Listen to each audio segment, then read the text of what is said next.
Good morning, everyone. I hope you had a great day one. Welcome to day two. As you know, today we have a brand innovation and advertising track all day long, starting with our keynote conversation this morning. I want to thank all of you for coming. I want to thank our participants, and I especially want to thank Yahoo for sponsoring the room for the entire 3 days. We really appreciate that. So before we start the keynote conversation, I want to introduce our co-board chair, Jordan Levin, for a couple of introductory remarks. And I want to say, everybody have a great day, and thank you very much. Jordan.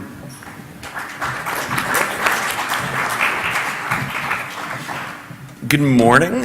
Thank you all for coming. I'm here today to introduce Michael. And when I was asked to introduce Michael, I thought, what is there to say about Michael that he hasn't already said about himself? I have to go now. I mean, we're all clients of Michael's in this room, right? Everyone here? So what more is there to know? So I thought I'd briefly share a side of Michael many of you might not know and make this legend a little more accessible. For starters, he's been married to the joy of his life, Ronnie, for 37 years, which is amazing in and of itself. He has 3 magnificent kids, Brett, Alex, and Adam. He has 3 beautiful grandchildren, Gemma, Jasper, and Spencer, and some of those are very recent, correct? If he's not on a plane, he can usually be found every weekend at his table at Nate and Al's with, you guessed it, his family. And yes, he has a table, and I've sat at that table, and if you think Michael is king of our industry, you ain't seen nothing yet until you've seen the waitresses at Nate and Al's wait on him hand and foot as though he were their only son. Now, I know this may be surprising, but beyond his family, Michael likes a few material things. Just a few. For starters, he absolutely loves Frank Sinatra, and after a few martinis, he actually thinks he can sing like him. Now, this one might be a little more obvious, but he's obsessed with glasses. And you might just pay attention to, they're always changing. You could never guess how many glasses he has. And it's probably from chewing on them on the panels. Just take note. You'll see this all if you ever want to witness that. Last, and this should come as no surprise, he has more consumer electronic devices than any other human. It is rare. Except for Irwin. Except for Irwin. Except, unlike Irwin, usually have 2 phones, 1 to each ear. Meanwhile, he'll be 2 simultaneous conversations going, tapping away on his iPad, a man of multiple tasks. And speaking of his iPad, he downloaded the Steve Jobs biography for the holidays, not just on his iPad, but on his Kindle Fire and his good old-fashioned Kindle, so he had the option of reading them in any form available at any time. All of this is what makes him so connected and so damn good at what he does, which is, well, you don't think I'm going to give that away now, do you? Regardless, what would we do without Michael? Variety referred to Michael as a cheerleader for our industry, and the good Lord knows we could all use a cheerleader. Who doesn't love a cheerleader? Plus, Michael takes a spin class whenever possible, so beyond his intellectual muscle, we know he's keeping in good shape for our industry, of course. The thing about Michael is that he's dedicated to bringing people together and initiating conversations. As he said, for me, it's about bringing the CMO, the CIO, the CTO, and the CEO together, who historically don't speak to one another. The conversation needs to start earlier. And we've all been beneficiaries in one way or another of Michael's role as a catalyst for the types of conversations we need to be having and for starting them earlier. Conversations like the one we're going to have here today. So without further ado, I'm pleased to introduce my good friend and conversation starter, Mr. Michael Kassan.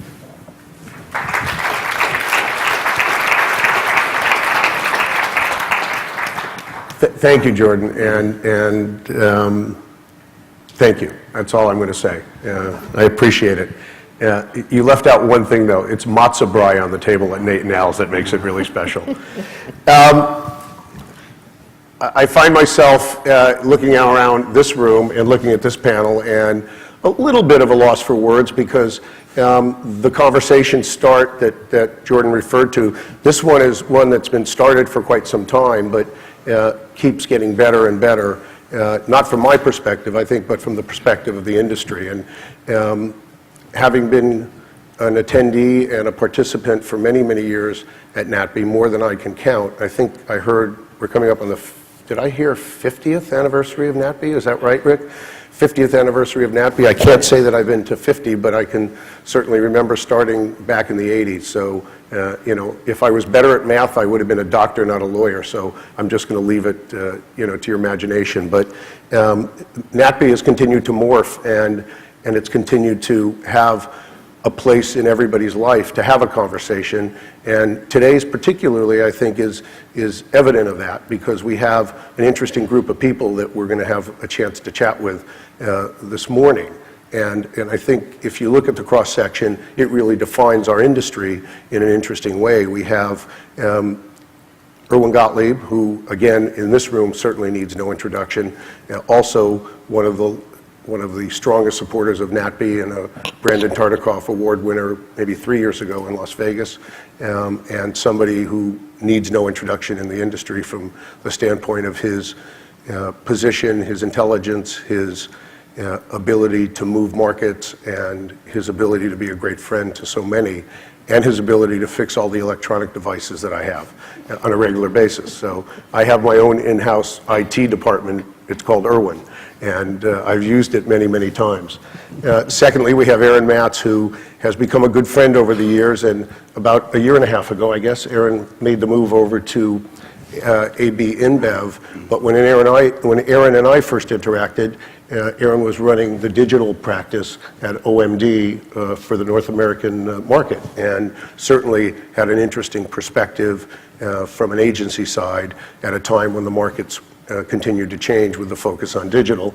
And finally, Alex Carlos, who has, in the last 9 months, become the prettiest girl on campus. I mean, now you might not agree with that sitting next to the lovely Erin, but in terms of the marketplace, Alex's role as the global head of original programming for YouTube, immediately following a stint as a senior vice president, I think, maybe an executive vice president at Paramount Pictures, working on distribution and digital content around the world. It was an interesting transition, and one that Alex clearly hit the ground running, and getting the perspective we're going to have this morning in terms of brands and advertising and platforms, having the combination of Alex, Aaron, and Erwin, I think, will give us an interesting perspective. So I'd like to start with Aaron, if I might, and not under the heading of ladies first, but I'd like to start with Aaron, just because as we were chatting in the green room, Aaron, you've had the interesting transition going from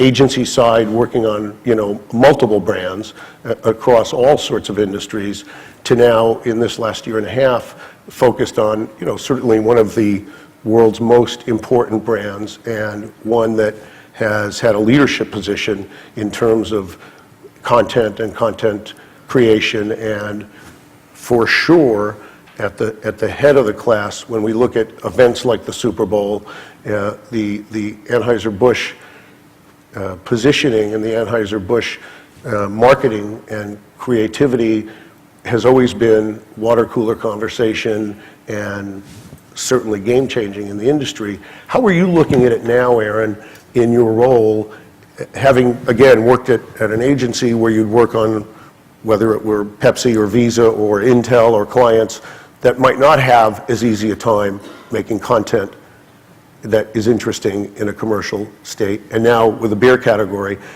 what's the real difference for you with the focus on one versus many, and the opportunities at AB InBev?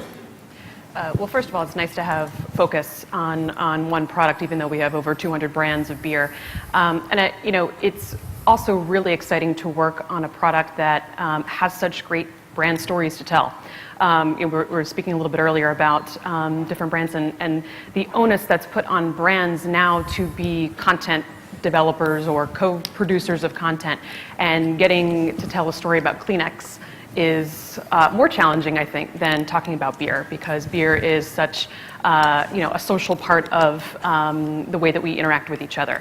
So that's been a great experience to really start to focus on this, and even, you know, with the heritage that Anheuser-Busch InBev has had with great Super Bowl spots and just great TV spots in general, it's been a really exciting time for me to join this company, because even as a leader in brand creativity, we're constantly moving this forward in a much different way. So whereas I think you might have seen us sort of, slap a logo on, an NFL sponsorship and call it a day and just say, gee, I hope that, consumers really understand the connection between our products and football. Now we're really starting to lean on those assets in a much more material way to produce content that is compelling and interesting, that still tells our brand story and aligns it with whatever that particular sponsorship or partnership happens to be.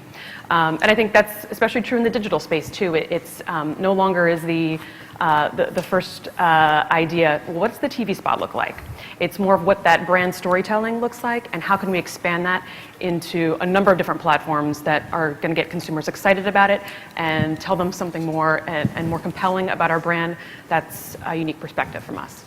And Aaron, let me just go back to what we were talking about in the speaker ready room. When we use that example of Kleenex, Erwin gave an example of something that Group M had done from the content side with Kleenex, and even more challenging with, taking Kimberly-Clark with a brand called Poise, trying to make content that was entertaining, but yet, in a classic sense, commercial messaging. Look, I'm the guy who's always said that certain brands are really well suited for a narrative, and some brands just aren't.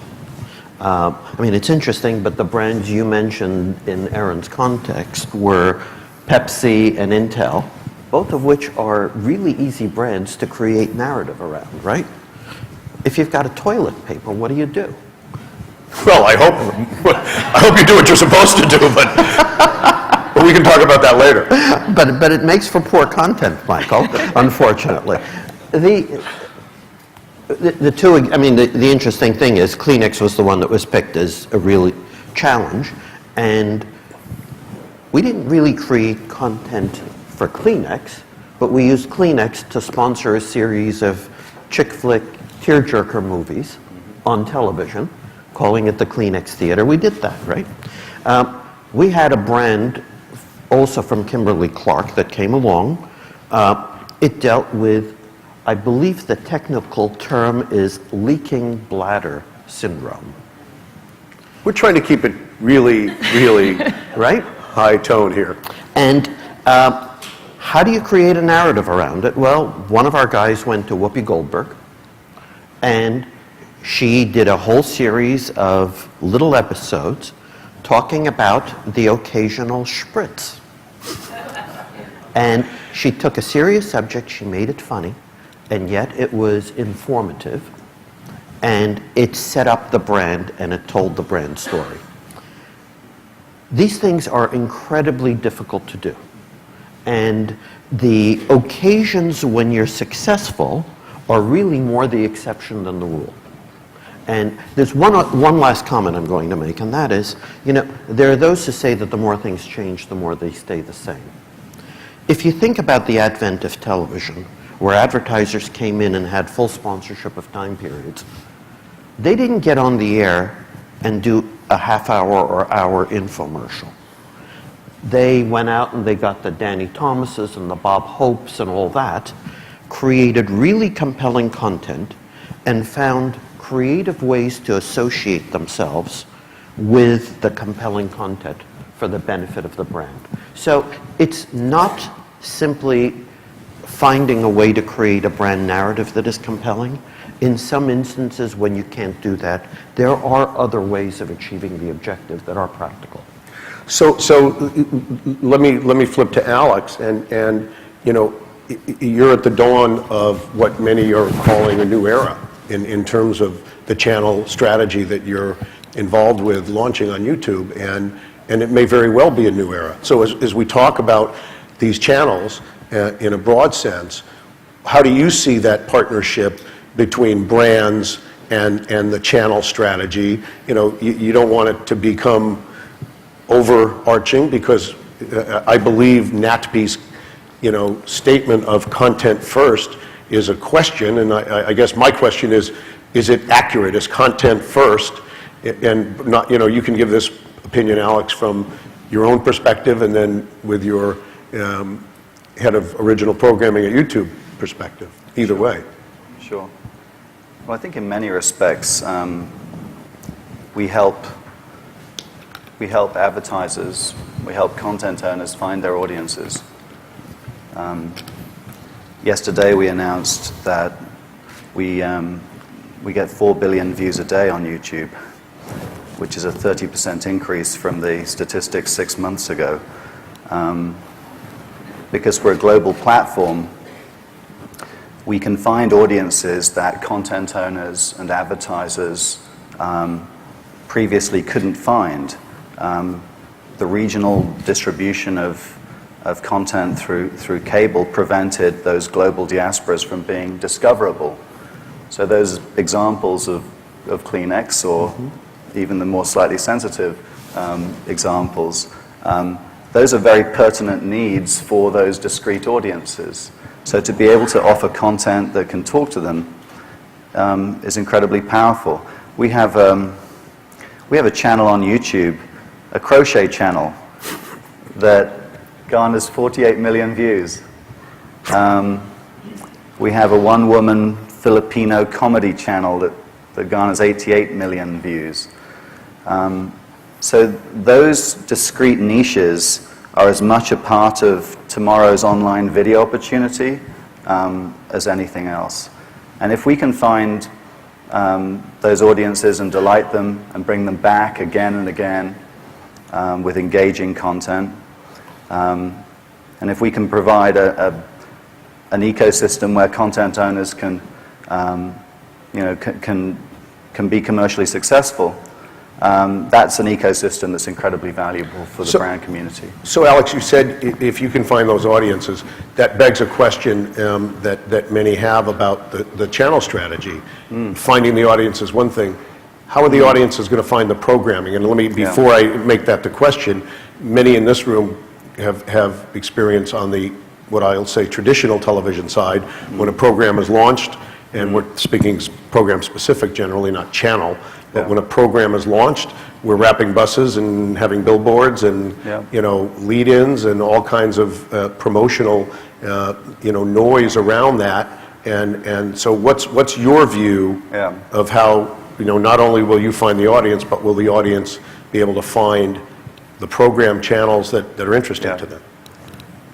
And by the way, I think we coexist with that world quite happily.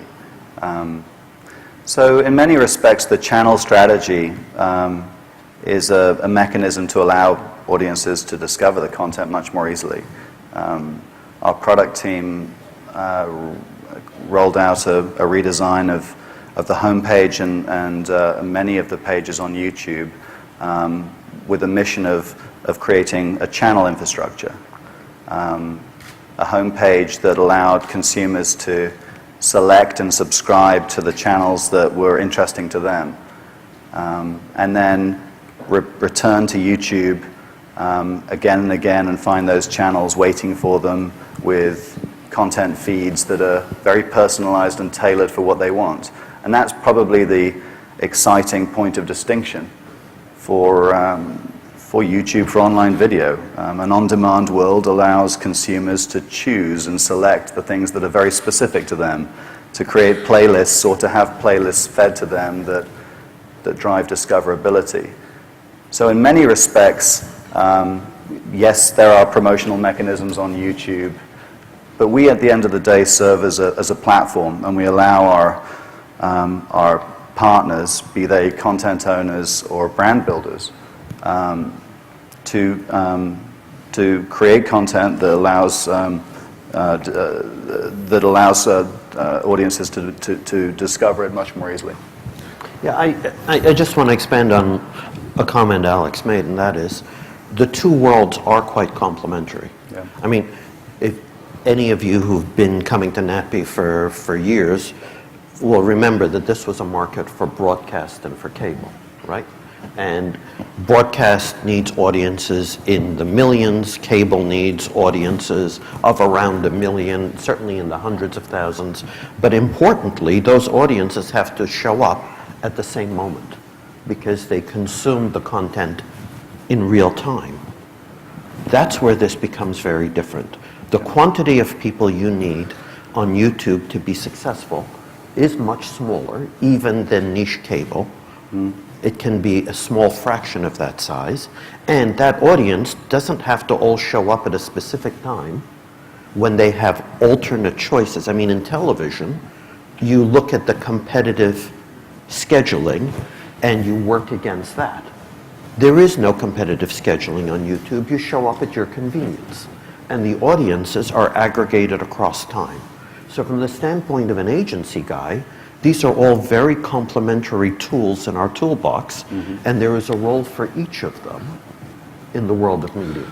And I guess when Aaron, prior in your agency hat and now as a client, on the client side, Aaron, when you're making those choices on your own or on behalf of others, as Erwin, and his teams do, does that bet change? I mean, is there, look, nobody's watching television or cable when it's prescribed anymore, certainly, or in smaller numbers, so we don't have that exact, parallel. But on the other hand, as you say, the aggregation and the totally on demand isn't here yet as it is on YouTube. How do you make a bet on programming unless you're accumulating the views? I mean, does that change how you're willing to spend and spread the money? Absolutely, and I think right now we're splitting the difference in as smart a way as we can manage. But especially for our business, we sell beer one bottle at a time. We need that scale, and we get that scale through television, and we can also get that scale through large-scale digital partners like a YouTube. But it's a little bit harder to wrap your head around that on YouTube, and there is a false expectation, I think, that you just put that content on YouTube and then magically you just get 1 million views. And that does put the burden on the content producer or the brand if they are the content producer too, which I think is a good thing. But yeah, I mean, the scale question is an interesting one. What I like about being able to split the difference and seeing the two of them is the real-time nature of results that you would get in the digital space. Yeah. Certainly we do quite a bit of testing for anything that goes on air, anything that goes online, but I think it's made us the data has made us a lot smarter about the kinds of content that we produce and the approach in which we produce it. If we're promoting and putting out a video on YouTube and it's just not picking up, well, that helps us identify exactly what is resonating with consumers, what's not resonating with consumers, and those are learnings that we actually take back to the TV side. So I think they're incredibly complementary, and I see them moving forward that way in the future. Yeah, if I could jump in. No, please. I agree. On demand allows for the building of an audience, arguably over time. But again, you have, the social media tools that can drive a viral effect that can garner usage in a matter of hours or views. We have a successful brand star in fashion and beauty category called Michelle Phan. And every video she posts averages around 1.5 million views. And she aggregates that viewership in a very, very short space of time because she has a following. And you compare that against the incredibly successful rollout of the Style Network's new primetime, shows, and they're getting half the viewership. So I think we're starting to see the potential for scale that advertisers are also looking for. The measurability is one of the key differentiators for online video. I mean, to know exactly where your audience is coming from, exactly what device they use to watch that video, to have formats that are like TrueView, which is our skippable ad format, where advertisers only pay for a completed view, where the ad is skippable after 5 seconds if it's not interesting enough to that audience. just rewards everyone. So I think that we're starting to see a great deal of potential. We have 98 of Ad Age's top 100 advertisers running campaigns on YouTube. So there's a huge amount of big-scale activity. We have integrations with every partner under the sun, from L'Oreal to GE to McDonald's. The level of engagement allows for advertising creativity from brands. Coke ran a campaign last year where they invited users to create their own Coke commercials. The official Coke commercials, I think, garnered around 20 million views. The user-generated commercials garnered another 120 million views. So the ability to harness the creative power of the audience for brand builders is kind of exciting. Well, and then let me ask a question coming back, because Erwin, when you can, on behalf of your clients, get the information that quickly, are you, as an agency, and are your clients, when they're in receipt of that information, acting quick enough to adjust? In other words, it's one thing to get the information, it's another thing to act in real time. If you're getting it in real time, are people able to act in real time to change it up? Or, is it just, oh good, that's nice to know, and we'll talk about it in next year's campaign? No, I mean, humans aren't wired to react to data as quickly as machines are able to provide it, okay? But to the extent that you reduce the lag time, the latency, you're improving the process. Having said that, there is a lot of stuff that isn't all that clear in the data even. I mean, I'll give you one example. Let's take Anheuser-Busch, right? You guys make certain commercials for the Super Bowl, for example, that are designed from the ground up to be seen on a big screen. And we know that they're going to be hugely effective on that big screen. And we don't know quite how effective it's going to be with little computer speakers and a little window inside of a computer, with perhaps a slowdown for buffering in the middle of the commercial, right? I mean, I exaggerate for effect, but you get the idea.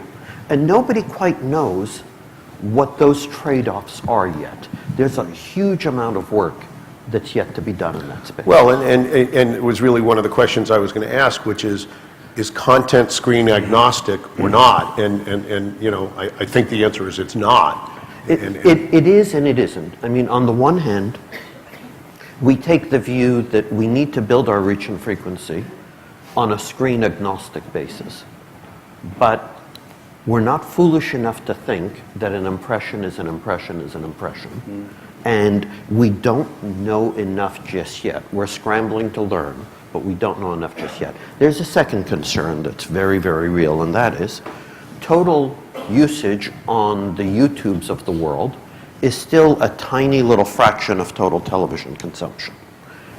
You may have 135 million uniques monthly, but total viewing, total time spent consuming video through the internet is still a small fraction of the total. Mm. And we are concerned about scalability because there are continuing issues with broadband availability, speed of broadband, time spent buffering. The move towards HD is complicating matters because the consumer has become more and more accustomed to the resolution of HD TV on a large screen and a slow broadband experience on a computer isn't quite as powerful as the consumer would like it to be. So all those things conspire to constrain scale, and we'd love to find ways of accelerating the buildup of scale.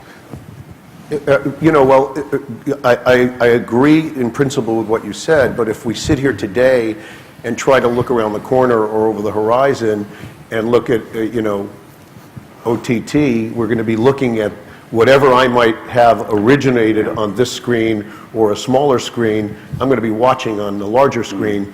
any day. I mean, I can now on my Apple TV, and I'm certain I will on the next generation with Google TV and everything else. Right. Or TV Anywhere. Or TV Anywhere. But TV Anywhere really is not over the top. It behaves like over the top, Right. but it's through the pipe. Absolutely. Okay.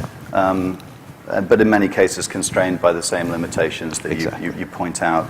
I think it's wonderful that we still are talking about it, even though the advancements have been staggering over the last decade in connectivity speed and connected devices. You can access YouTube on over 350 million devices right now, and the content quality on some of these phones and tablets, and I know a number of us have them in this room, is quite staggering. So in many respects, the audience is going to tell us how they want and where they want to consume what type of content, and that will inform these channel owners how to program. If you're standing in the rain in a bus stop in London, and I'm not sort of going back to a particular moment, you might only want a little bit of breaking news. It's all right. content. You could. I mean, Alex, if there's an emotional moment here, we could make this the Kleenex Theater right here. Catharsis. But similarly or different, you can access YouTube in your living room right now through any number of connected TV brands in really high quality HD through Xbox 360. And I think in many respects, it's evolving so quickly. It's great to be able to be talking about the story around the edges. We're seeing scale in the mobile device world that's extraordinary. We have 600 million views daily through mobile devices. That's a tripling of the statistic 12 months ago. So it's very true that we're still in the first inning, to coin an American phrase, but it's an incredible advancement. And I worked at Paramount Pictures before I joined YouTube, and I can imagine them as an advertiser wanting to promote their trailers in glorious 1080p in the living room, but wanting to also communicate the movie tickets and the movie times and the theater of choice on their phone. So I think that brands are going to start getting very intelligent about exactly what message they communicate on what screen. On what screen. And the information that we can provide to help inform those choices is going to be quite useful. So let's talk about the content again. So last night I was chatting with Peter Tortorici, and we were talking about the channel launches and the talent that you've attracted, and people like Anthony Zeiker and people like Jordan Levin and Gail and Lloyd and Ben Silverman and down the list. I mean, world-class producers of content and creators of content are part of the channel launches that you're doing. And when Peter and I were chatting, he told me a story of people who were looking at cable back when he was running CBS as something interesting that they were going to play with, but I don't remember the exact phrase he used, but it would be sitting around with the #1 television producer saying, we're going to try this stuff on cable, and the view then was, are they really going to spend the time and attention? What are you seeing, Alex, with the talent? Because you were very much a part of the selection of these partners, and again, people like Anthony Zeiker and people like John Avnet and world-class creative filmmakers and television producers. Is this a shiny new object, or are they going to really be digging in and creating content using their best thinking and their best talent? Yeah, I think they're, well, first of all, we were thrilled and humbled by the amount of interest from the content community. And we're very, very excited about the lineup. The portfolio represents a huge mix of content types.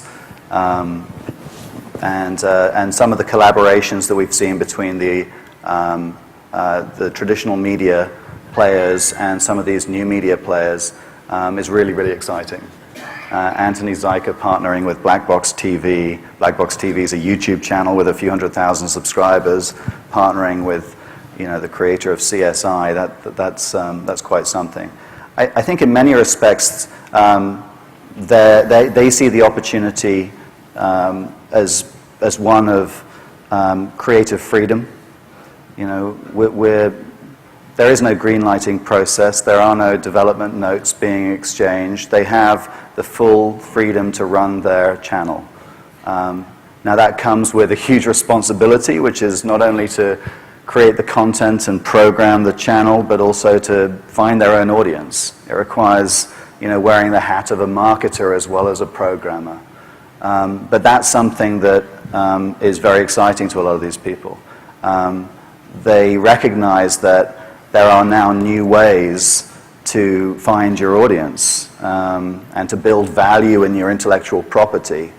And if you start to see some of the success stories that have emerged on YouTube in terms of scale in the last couple of years, you look at networks like Machinima that have 100 million monthly uniques and over 1 billion monthly views. And the value of that proposition, if that's the definition of success, is remarkable. It also provides some of these content players, like Generate, like Electus, like Berman Braun, to be able to trial content and build value in content that can then be exploited in other means. So to that end, let me jump back to Erwin for a second. Erwin, I've sat next to you at probably the last 15, but sat across the aisle for 20 before that, upfronts, and at the end of the day, you look at the programming, you look at who creates it, you look at the odds for success, and then you advise and suggest and direct your client's investment. And you have always thought of the business not as media buying, but media management or investment. But do you see the same metrics here for you to make those recommendations and investments on your client's behalf on this? And again, hate to admit it, but the dawn of cable was something that you knew about and I knew about. It wasn't something we read about. Do you see this as that same opportunity? Yeah, in many ways it is. When cable came along, it put forward a partially new financial model for content creation and content financing, amortization, all of those things. To some extent, what YouTube is doing is an even bigger opportunity for reinventing the model. Because on the one hand, there are no gatekeepers. But when you have no gatekeepers, you also don't have anyone telling you where you have to spend money. You don't need to dump X hundreds of thousands of dollars on above-the-line costs per episode because the network executive or the studio head or someone is motivated to do that, right? There are still a lot of vagaries about how you monetize the content, but that will get sorted out. When you have views, there is an opportunity for monetization. I think the critical thing here is it's a new financial model, it's a new financing model, it's a new content cost amortization model. Which is a big element of this. Which is a huge element. It is a model that doesn't have preset requirements for spending money, for loading costs. It doesn't have guilds. It doesn't have all of the encumbrances that the traditional models have accumulated over the decades. There's one flip side to that, and that is, in our experience, the tension that has always existed between the content creator and the studio and the network has been a healthy tension. The content that came out as a result of that tension typically had a better sense of balance to it. It had broader acceptance built into it and all of that. And I worry just a little bit that the absence of gatekeepers, which in some respects is a wonderful thing, could wind up creating a lot of content that comes from the mind of one individual and doesn't have quite the balance that the traditional content model has provided. So, and look, it's a great point, and what that does is underscore the democratization that was promised by the internet in the first instance, indeed. which is it does happen that way. It can be that That's right. mind spring a moment. But Aaron, from your perspective, as Erwin described the economic model, now as a marketer, it gives you the ability to make smaller bets on more channels, and I think that would probably, from your standpoint, be a breath of fresh air, because you don't have to bet $500,000 on a spot on a show to capture the amount of eyeballs. I mean, how have you looked at that in your own economic models and in your own planning and strategy? Absolutely, and we certainly have an appetite for those new models as well. And I think, when you're talking about that healthy tension, when you add brands into the mix who are creating that, that's a whole other ball game of tension, a whole other level of tension. But it's one that I think we're really interested in exploring and have started to explore that. Alex, when you were talking about producers who wear a marketing hat, I mean, that's very attractive to us. We want to make sure that it's really great content, but if we could tell our brand story elegantly and not in a hokey way that really is meaningful to consumers, that's the big win. And that's something that I think is going to transcend okay, I watched a piece of content and now the commercial starts, so I'm going to get up and go do something else while or I'm just going to, We never do that when it's a Budweiser commercial. No, I know. But unless we're that's going something to the that- fridge for a That's cold okay. one. That's okay. For a nice cold Budweiser is perfect. I live in LA, I have people for that. They just bring it to me. But that's the kind of stuff that we're really interested in is finding new ways to tell our brand stories within that content, finding new ways to fund that, and getting better and smarter about the way that we tell those stories. So let me come back to and I've now been saying this for the last few years for sure, but the elephant's getting larger. The elephant in the middle of the room here on the data. So look, there's more data on this stage than there is, there was in the entire free world at one point in terms of, Group M, AB, Anheuser-Busch, and YouTube and Google. And, I said this recently, if we weren't in an election year, that may be the single biggest issue that we're facing as a country is privacy and as humanity, not just this country, but around the world in terms of data and privacy and the ability for us to protect ourselves, but yet on the other hand, the promise of what that data can do for a marketer, not to a marketer, but for a marketer. And candidly, I ask this question all the time in sort of mother-in-law research. Okay, do you really mind if somebody sends you, commercial messages that are irrelevant? Yeah, I hate that. But on the other hand, the same person will say, and again, it's I think age specific, will say, if I'm in market for a new car, I'm actually sort of not upset that I got a car message sent to me.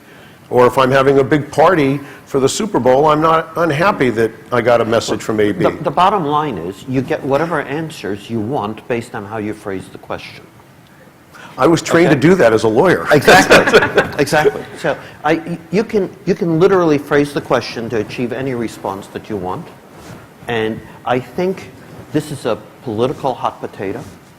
And there are a lot of politicians out there, quite frankly, many who have huge marketing constituencies within their territories who take a position to protect consumer privacy and do it with some degree of ignorance of the issues. Okay? I think we've all got to behave with enormous responsibility here. Group M, for one, created the role of a chief compliance and privacy officer a number of years ago. We take it very, very seriously. We only pray that all of our partners in the space take it as seriously as we do. Because if any one of us screw it up, we tarnish the whole industry. Agreed. And I think consumer education is a big piece that, I would love to see our industry's organizations, really rally around in a bigger way than they have before, because I think that is a big piece of it. Informed consumers will then talk to their, local congressman, and it will bubble up from there. But you're right. I mean, the responsibility that we have on consumer privacy is great. Yeah, I couldn't agree more. I think at the end of the day, And what's exciting about, just to bring it back to this explosion in online video, we're in a world of consumer choice. And providing we educate and behave in all of those responsible manners as commercial organizations, if we can continue to delight consumers and provide them with ways in which they find what they want to find and enjoy the video they want to enjoy, providing they get to choose, then we're in a good place. So I think we're coming a little over time, but I would love to just see, we have a microphone or two here, if I could grab one or two questions from the audience. Yes, there's a microphone. Please introduce yourself. Hi, thank you so much. I'm Jennifer Valenti. I'm the CEO of 4 Elements Media. I heard a lot about scale, and I kind of want to take a step back and talk a little bit about addressability. Our company is launching an online pilot television network at the end of the summer. We developed an audience measurement technology and an advertising campaign software on the back end. We want to give advertisers significant control over the shows that they actually go into to advertise instead of just advertising on a channel. So you'll have the opportunity to choose the show, choose the demographic across all the PRISM segmentations that we provide, and target your consumer. Is that something that you're still wanting to do? I mean, because I've heard a lot about scale, a lot about impressions, a lot about hits, but I haven't heard a lot about targeting your demographic and targeting a specific... Look, today's television model is still based on individual programs. If you're buying broadcast television, you're buying day and date within a specific program. If you're buying cable, you can still do it that way. You can do somewhat broader rotations, but it is still program specific. Yeah. So that is the business model in the traditional television, broadcast, and cable space. And you can put whatever constraints you want, even on machine-to-machine trading in the digital space, on the kind of content you want. So that's always been a key objective for many of our clients. Okay, We good. want scale with targeting. You want scale with targeting. That's kind of absolutely. the way that we were trying to position it. So I wanted to just get that feedback and make sure we were going in the right direction. I know we spent millions of dollars going in the wrong way. No, absolutely. I think, before we get to, instead of just exposure to actual performance, so if I can say, of these people that I exposed this ad to, how many people bought another case of Budweiser, that targeting with scale is absolutely important. I think we had one here.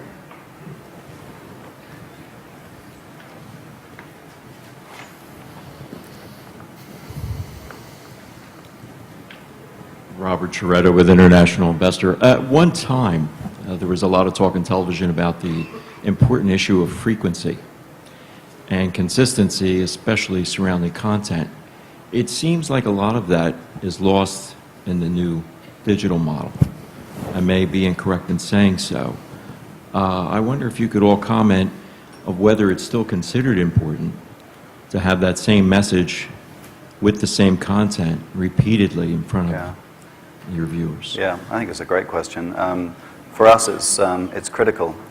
One of the constants that you'll see in these original channels is serialized, episodic content that audiences know will be recurring and they'll be coming back to again and again, no matter what device they access it through. And when you know that that audience is going to be engaged in a consistent way as a brand builder, then frequency, comes into the equation, and that feels like a very important arc of programming in this new setup. Yeah, agreed. I mean, I think, in the past, we've almost had frequency in spite of ourselves because we weren't creating enough content to actually rotate new ads and new messages in.